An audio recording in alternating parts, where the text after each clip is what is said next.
approach to scaling operations. So we do have Bouygues here. We have a stand, so please do talk to... I'm so sorry, I forgot your name. Please do talk to Mikela, so she'll be here for the rest of the afternoon. So that brings us on to the session itself. It is a session of two halves.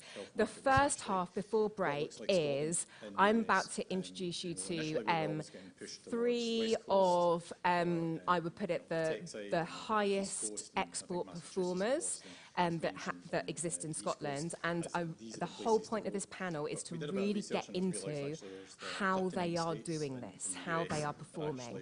They're not the only ones that are doing brilliantly, I can say that because I spoke to many companies, but these are the ones that have got some really practical advice, so I'll introduce them in a moment.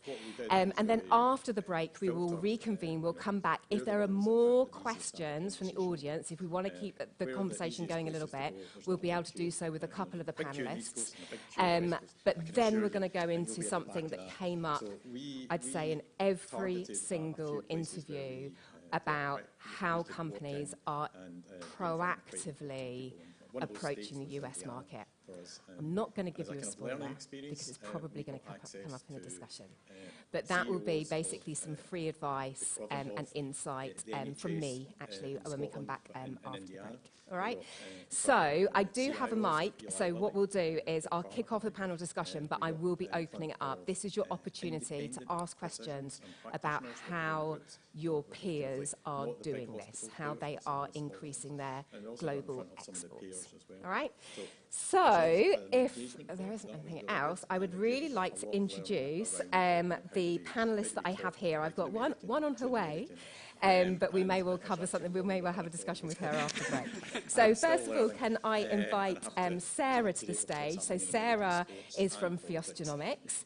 Can I also invite Mike Piper to the panel from BioScent? And can I also invite Rabinder Bhatta, who founded and sold Cleantech to the panel as well. Thank you very much. Please welcome the panellists. We've got some microphones here for you. Okay, that should be working. I'm just going to come here. Right, okay. So I'm going to kick off the discussions. Do you know what? I think it's really important. One of the things that came out of the research was actually, in order to export, in order to grow your international client base, the fundamentals have to be in place. And one of the fundamentals is you have to have something that genuinely adds value and is cutting edge and adds value and is a new or better way of doing things.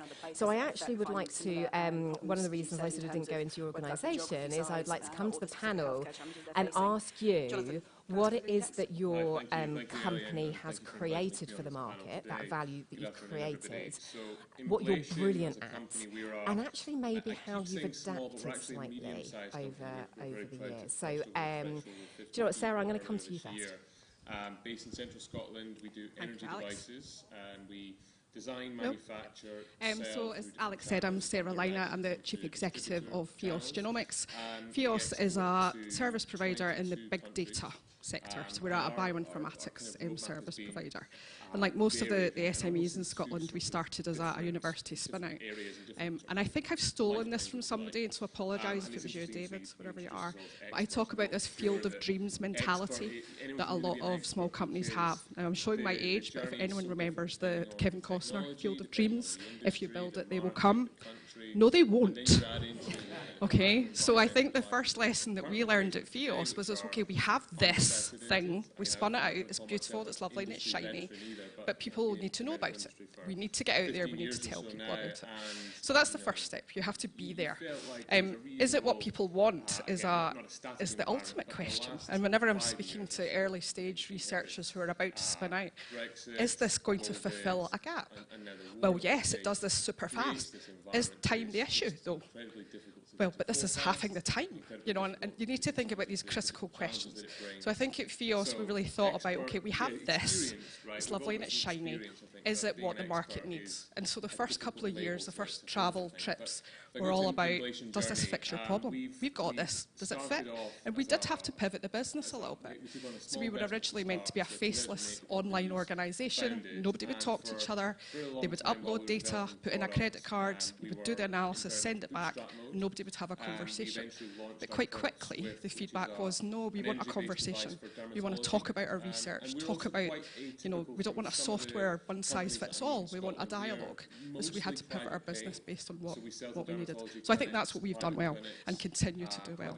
Thank you very much, Sarah. Mike, you were nodding your head to that. You've done some pivoting, is the fancy word, isn't it? Yeah, so I'll just introduce myself as well. I'm Mike Piper, I'm Chief Commercial Officer at BioScent. For those of you that don't know us, we're based not far from here, just off the M8 at the old Organon site, now BioCity in Glasgow. We are a small molecule drug discovery contract research organisation, which is a lot of words, but essentially we have a lot of really smart scientists who work with venture capital backed biotech companies to help them develop new drugs. And we're more than just a pair of hands in the lab. Obviously we are a pair of hands in the lab doing really good experiments, but the companies that work with us are looking for an intellectual partner. So yeah, you absolutely have to have a service that people need. For us, the US is by far the biggest potential market. It's where most of venture capital money goes, where most of those companies doing drug discovery are. And for those companies that are looking for a proper intellectual partner that can help them drive their drug discovery program forward and make a difference and, you know, hopefully make it a success, or at the very least tell them it's not going to work, we're a really good fit. We are in a really competitive marketplace, so there's a lot of companies that do what we do, not just in the UK, in India, in China, in Eastern Europe, a few in the US as well. And in order for us, I think it was very clear for us early on that in order to be successful, it's actually really straightforward. We're a people business. Our customers are super smart scientists. They know what they need in a partner. And if we as a sales team can get those scientists, and they're scientists, so they're not always easy to approach, if we can get them interested enough to talk to our scientists, they'll know if we're right or not. So I always say to my team, you know, in the end, we can't sell this. It's the scientists that will sell it. So we can screw it up, but we can't sell it. So yeah, so we really focus on having something, having a good product. But our products are people. So for us, the big focus is we were lucky to start off with a core team of ex-Organon people who are really experienced drug hunters, and that gave us the basis.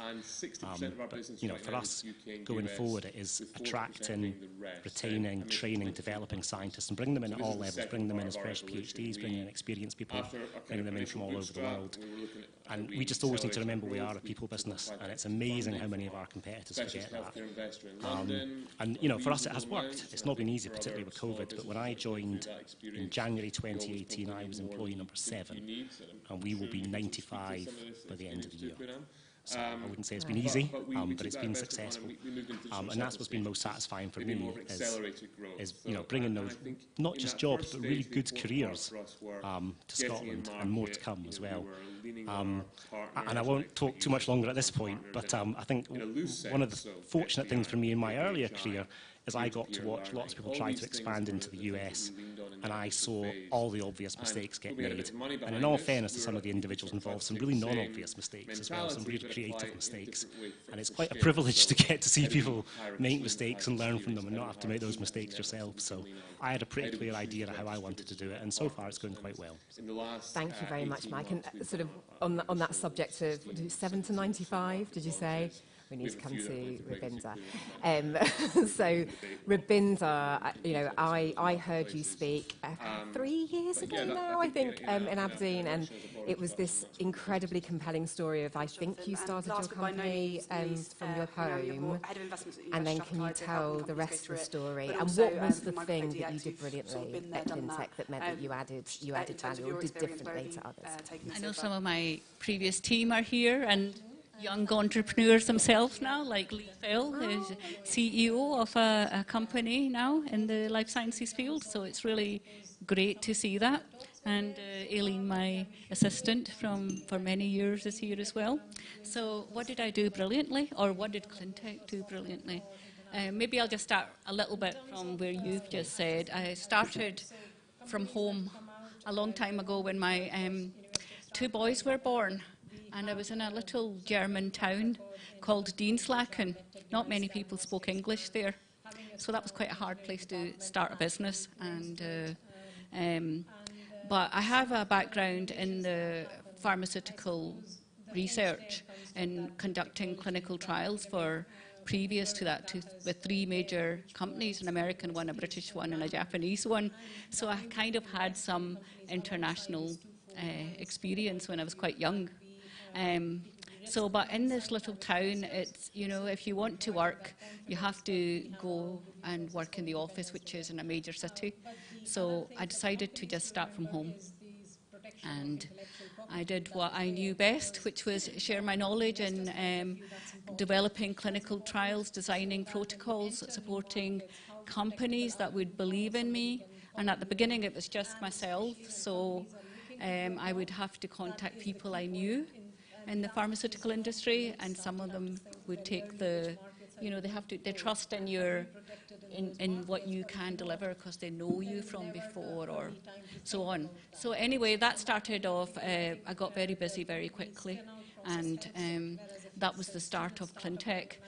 I had an opportunity to start an international clinical study with one of the companies and that was in a few countries. Obviously, they have their big major service providers, and I barely have a company. But I said I would like to be involved.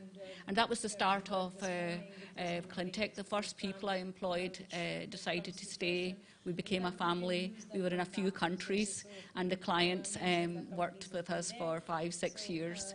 And then we just expanded from there. You have to believe in yourself and your own expertise and your capability. You need to remain humble, and even though you may become the top CEO, you still have to get involved with your clients and your projects. So we grew internationally into 40+ countries worldwide.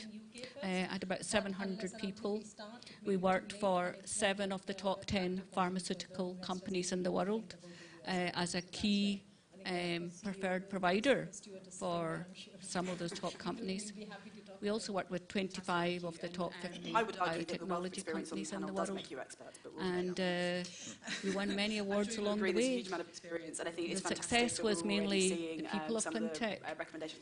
I think one of the unique things is if you're working internationally, it's really important not just to have your international standards, but to know how to work within that particular market, which could be different from, for example, Czech Republic's different from the US, which is different from South Africa, very different from Japan. It's all clinical trials, it's all international, but what is really the culture and environment that you're in? So to answer that one, I employed people locally, and you have to have trust in your local management. I don't actually think English and is a big... We used to spend quite a bit of money bringing them to the international headquarters in Glasgow as well. I was 16 years in Germany, then we came here to Scotland. And trust in your people, train them really well, be aware of local environments, local culture, but set the very high international standards. I think that's what we did best. How do you win business when there's so many other companies? You do have to be either provide a very unique service. Well, there's loads of companies doing international clinical trials, or you have to do it differently, or you have to provide, go to a unique market. They look around, no one's doing it. Nobody wanted to work on the Ebola vaccine in Africa. In some of the African countries, we said we'll do it, we'll make it possible, we'll set up in Malawi, Ghana and all this. So doing something different. Thank you, Rabinda. And I think one of the things that really struck me as well about this story was I guess how speedily they set up offices internationally as well. So as an organisation, you just cracked on and did it, to put it sort of really bluntly. And that was one of the things that really struck me was perhaps not holding back or not thinking, is this right? You know, is it going to be complicated? Just starting that process and understanding the process as it happens. Now, you also mentioned culture, and that is a really nice segue to my fourth panellist, Ishani. Would you like to take a seat at the end? So Ishani is the chief exec of one of our youngest companies in Scotland, who already finds herself exporting perhaps earlier than she expected. So that's why I really wanted to invite Ishani onto this panel. But one of the things, if you could pass Ishani a microphone. Ishani, if you could very briefly explain your organisation, what your company does. But one of the things I loved when we talked was you described the US market and what was so attractive about the US, especially for a young company like yours. Sure. So hi everyone, I'm Shani, founder CEO of Casino Tech, and what we're doing is we are 3D printing living tumors using patient biopsies, whole blood, immune cells to provide a platform for rapid, ethical and accurate drug testing, and essentially use these for personalized medicine testing. So being an innovative platform technology company, it was definitely an opportunity. I guess US was probably the market that we really wanted to target, because it is the biggest market for us in terms of having hospitals there, but also the number of pharma companies and CROs that are based there as well. So I guess when we did our R&D and proof of concept, we thought that we would start with the UK market, because we're based here in Scotland, and then move on to Europe and then the US. But I think it was very interesting, because we actually got contacted, and this was through LinkedIn, from some of the CROs already in the US to say that we would really like to pilot your technology, and I think this was something quite interesting, because we got a lot of interest from the market much earlier than we thought we would. So this meant that we actually had to figure out things like exporting and regulatories and things much earlier than we thought we would.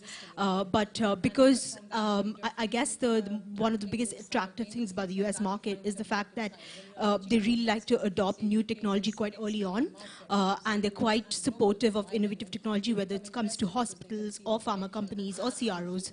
They're always interested in exploring that opportunity. And I think that helped us quite a bit. Thank you, Shani. And I think out of all the conversations I had the opportunity to have, Sarah, I was really struck by the conversation we had about being present, about presenteeism. Now, there's two sides to this, and I'll ask Mike to comment on it as well. There's two sides to this. So can you talk about presenteeism and your experience with hiring in the US? Oh, goodness. Yeah, I mean, we live in a very kind of different world than when I joined FIOS, which was just over a decade ago. And the US was actually my first trip. I joined FIOS as commercial director. And I thought, right, I have to get out there. I have to find out if what we have is what people need. I thought, where can I get 20 meetings in a week with key people? I thought, Boston, Cambridge. So I hopped on a plane and went over. And I filled my week, got in front of people that I'd worked with before, with David at Biopta. And listen, this is my new company. This is what we've got. Is this what you need? And we pivoted the business. But then I just saw that was the easiest place to go. It was the path of least resistance, which sounds ridiculous, but it was. You've got such concentrated pharma, and we focused on the East Coast, and then we went to the West Coast. It's just much easier to do business. They're much more open. They're much quicker, and they're more likely to meet you and want to, interested in what you've got to say. And I just didn't let it be a barrier that we were this 4-person company at this point from Scotland, this academic spin out.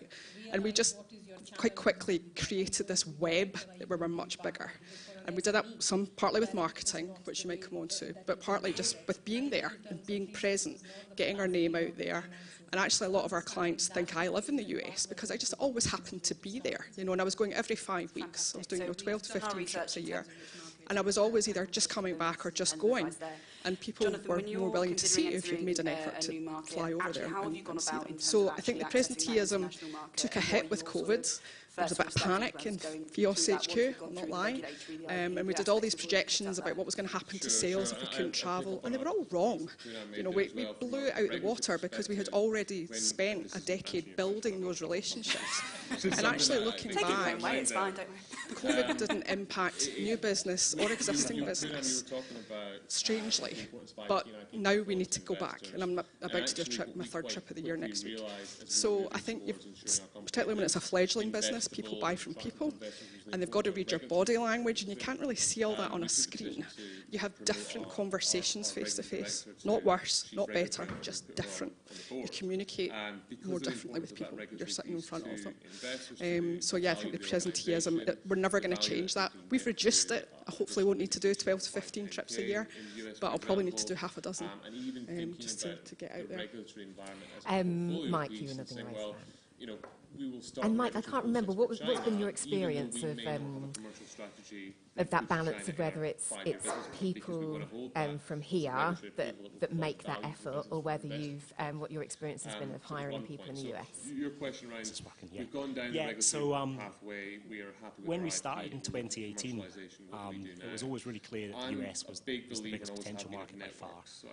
And if we were going to do what we wanted to do and meet our ambitions, we were going to have to seriously address the US market.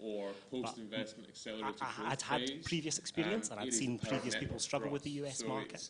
And a few basic lessons, and seen a few mistakes. So I'd seen previous companies that were much like us, probably bigger than us, small to mid-sized European CROs looking for US-based salespeople. And in my experience, it had always been horrendous, because US salespeople, the good ones don't particularly want to work for a European CRO with 10, 20, 30, 40, 50, even 300 people. They'd rather work for a US company. So you get the ones who aren't quite as good. And US salespeople also earn very, very well. It's a highly paid job in the US. So you end up with experiences like at a previous company where the best paid person in the whole company, 600 people, was the US salesperson. And they were useless. And I'm not being unkind. I mean, they were completely useless. Fact. So, no names, obviously. And so, yeah. But I saw no reason, very similar to Sarah, I saw no reason, and it couldn't be done well from the UK. I mean, there's no great language barrier.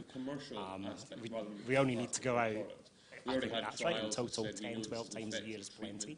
I'm not one for measuring number of visits, number of trips, all of that. A company our size, if someone's not getting the right visits and not meeting the right people and getting the right opportunities, you don't need metrics. It's really obvious. As a salesperson, there's a very obvious metric, a very basic metric, a very good metric for how well you're doing, and that's revenue. So, you can hire the right people in the UK and get them over to the US. It is difficult to hire the right people, and don't hire the wrong people, or don't hire the quite right people. Hire the right people. And again, I've seen this. We've told the board we'd hire a US salesperson, and we've only got one candidate, and they're okay, but they're not great. But let's hire them. Box ticked. No, don't hire them. Really, don't hire them. You've got to hire the right person, because it's a difficult job, and it's a difficult role to fill. Someone who's going to be based in the UK or anywhere and travel to the US, because they've got to be able to travel to the US 8, 10, 12 times a year, and obviously you've got to be at a certain stage of your life to do that. Wouldn't work for me with young kids. They've got to have the maturity not to annoy customers. They've got to have the experience not to annoy customers. They've got to know enough about what you sell not to not to annoy customers. Got to have that tenacity and resilience and energy.